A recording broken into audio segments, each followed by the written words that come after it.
Dear students, welcome back to Digital Learning, an initiative by Department of Collegiate and Technical Education, Government of Karnataka. In this, we are going to learn the concept of commerce and trade. Learning objective of this session is to know the concept of commerce and trade. Outcome of this session is to make students to know about the concept of commerce and trade. So let us know the meaning of commerce. As it is mentioned here, commerce is a concept which encompasses exchange activity as well as supporting activities. It includes trade and aids to trade. Commerce is concerned with buying, selling, and it is the distribution of goods and services on large scale. Commerce is an organized system for the exchange of goods or services between the sellers, that is, business people, and the buyers. Commerce is an integrated activity having many processes and activities like trade, transport, banking, insurance, agency services, etc. The functions of the commerce are coordinating various activities like, as it is mentioned here, like transport, insurance, storage, finance, and packaging. Now, let us learn the functions of commerce. Here, there is a list of functions of commerce where commerce removes hindrances. Here, the principal function of commerce is to remove the hindrances of persons, place, time, finance, risk, and knowledge. So let us take up the first function where commerce removes personal hindrances. The first function is removes personal hindrances. Here, commerce does a function of removing personal hindrances. Here, the hindrances refers to the lack of contact between producers and consumers. Producers produce goods or have the idea of providing services, but they have the problem of finding those who want to buy those goods. It is difficult for the producers to contact with the consumers and consumer identifying the producer from whom they can buy. So, commerce helps to remove this hindrance between persons by means of trade. Trade provides organized market for buyers or consumers and sellers or producers where they can contact each other. Trade saves the efforts of producer and consumer in terms of less time and less expensive in locating the buyer and producer respectively.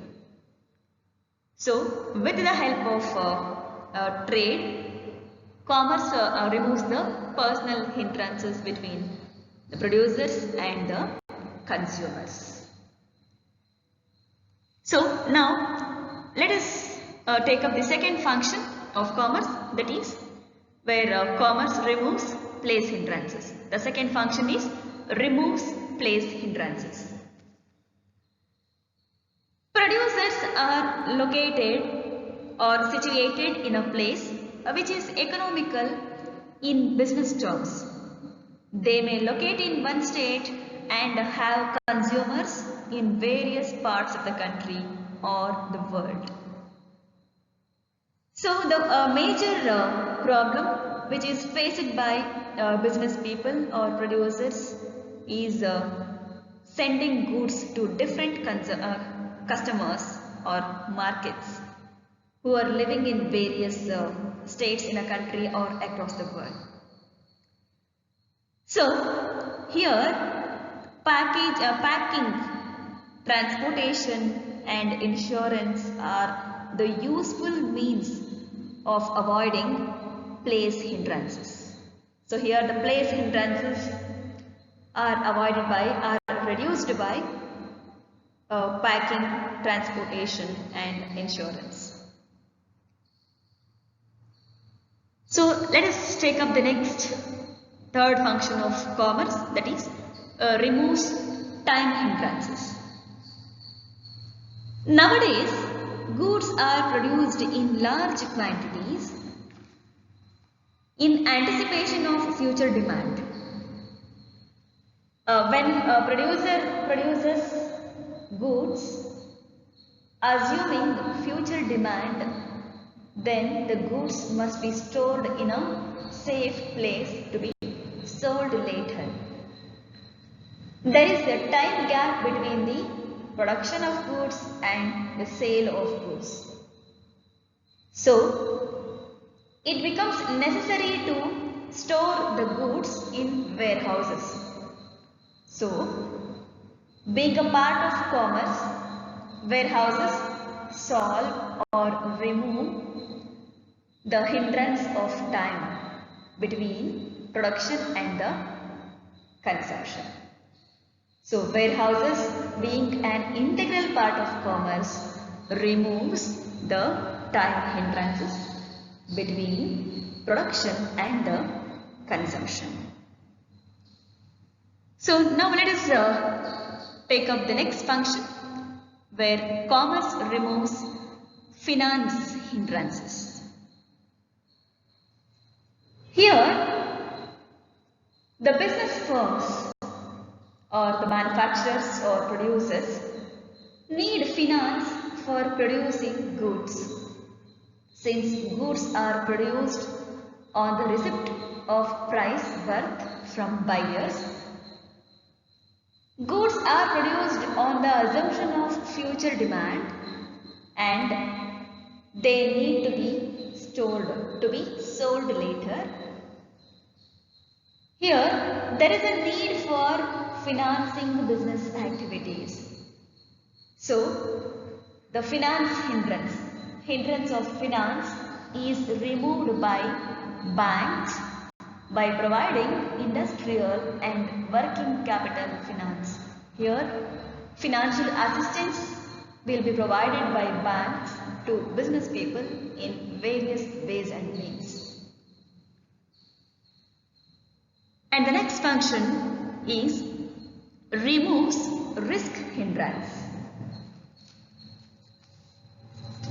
Goods are subject to several types of risk, such as problem of loss through theft, pilferage, damage, etc. during transportation and storage. While distributing goods, producers may have to face the problem of loss through theft, pilferage, damage, etc. Commerce solves this problem by means of insurance of the goods. Insuring the goods which are transported will help cover the risk of loss due to damages and destruction during the transportation. So insurance, being a part of commerce, removes risk hindrances. And the last function of commerce is where the commerce removes knowledge hindrances. Here, people buy the goods only when they have the knowledge of the goods. Therefore, selling of products is the most important problem of manufacturer. This hindrance of knowledge is removed by advertising, which provides necessary information about the utility of the goods to the prospective buyers. Advertising, which is a part of commerce, will help in creating, so will help the business people by creating awareness among the buyers to buy the goods or services. So in advertising, being a part of commerce, will remove the knowledge hindrances by creating awareness, by creating knowledge among the buyers about the existence of the various goods or services. So these are the functions of commerce. And now let us know the meaning or the concept of trade. Trade is an exchange activity which involves buying and selling of products or services for a consideration. So it refers to buying and selling of goods or services for money or money's worth.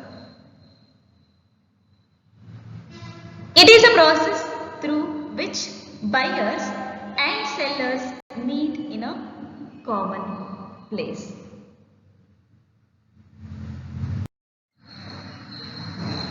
References. These are the references as I already mentioned in the previous sessions. Thank you, students.